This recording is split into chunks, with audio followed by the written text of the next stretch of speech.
শায়েখ আহমদুল্লাহ সাহেবের কথা শুনলাম, তার ছেলে মেয়ের বিয়ে করা হয়েছে।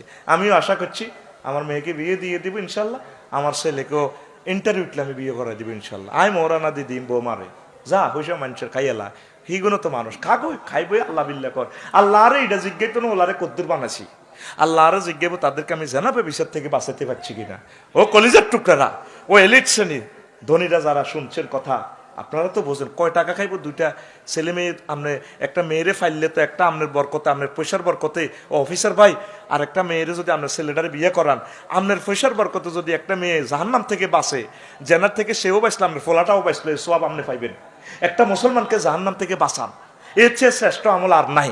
আপনার ফোলাটা তো মুসলমান, আপনার হুদ, আপনার কলজের টুকরা তো, আপনার হুদগা তো মুসলমান, তারে কদূর বাঁচাইতে পারলে আপনি সোয়াব পাইবেন।